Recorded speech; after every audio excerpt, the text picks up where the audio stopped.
From Neural Newscast, this is Deep Dive, exploring the moments that shape today.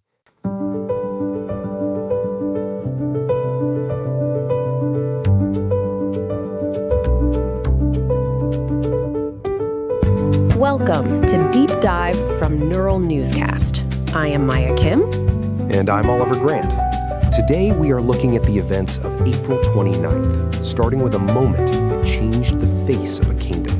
It was on this day in 1429, during the thick of the 100 Years' War, that a 17-year-old peasant girl named Joan of Arc arrived at the Siege of Orléans.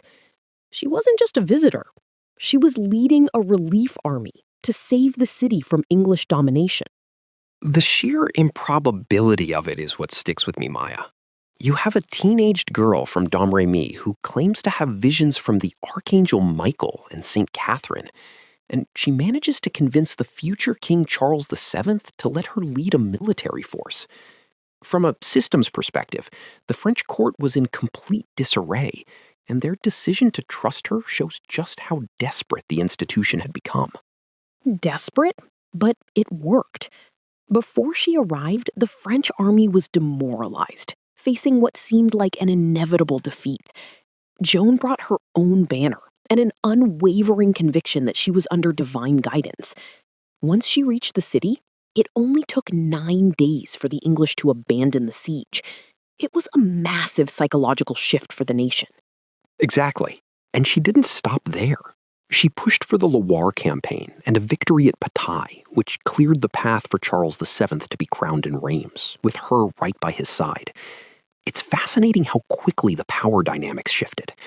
Of course, we know the institutional pushback eventually caught up with her, leading to her capture by the Burgundians and her trial by Pierre Couchon. But her impact on French independence was already set in stone.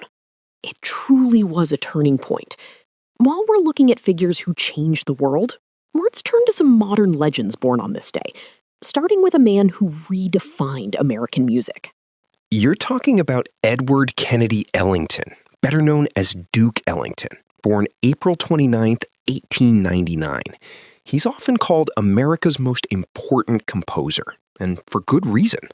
He led the Duke Ellington Orchestra for over 50 years, which is an incredible feat of artistic endurance.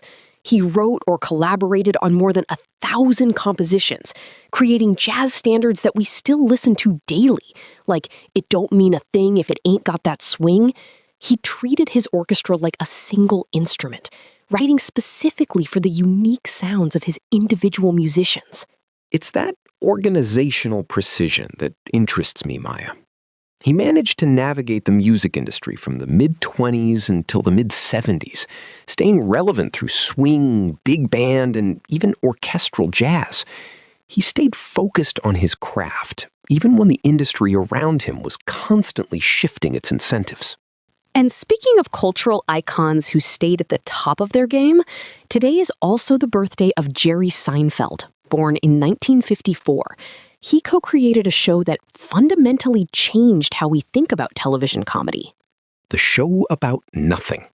Seinfeld managed to take the minutiae of daily life and turn it into a rigid, almost mathematical system of comedy.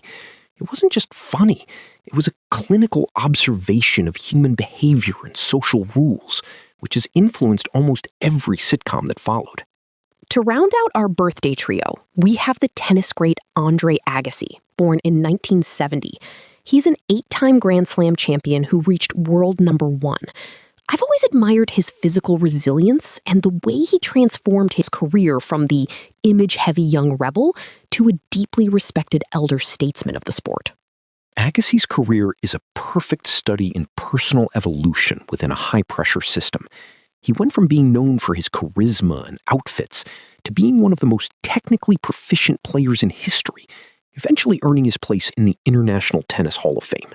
It's a day for those who master their tools, whether that's a tennis racket, a piano, or a script.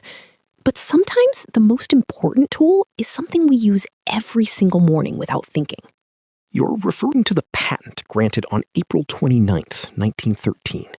American electrical engineer Gideon Sundback received patent number 1,037,862 for what he called the separable fastener. We know it today as the zipper. It took over 20 years to perfect that design, Oliver. Before the zipper, we were relying on buttons and hooks, but Sundback's design was so robust, it could exert forces of 5,000 to 8,000 pounds per square inch along its teeth.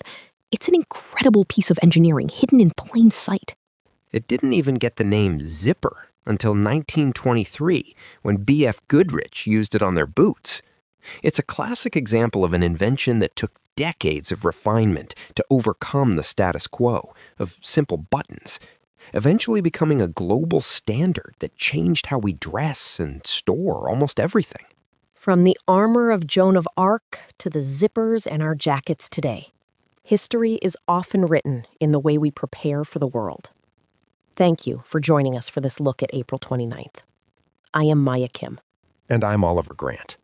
Learn more at deepdive.neuralnewscast.com. Deep Dive is AI-assisted, human-reviewed. Explore history every day on Neural Newscast. This has been Deep Dive on Neural Newscast, exploring the moments that shape today.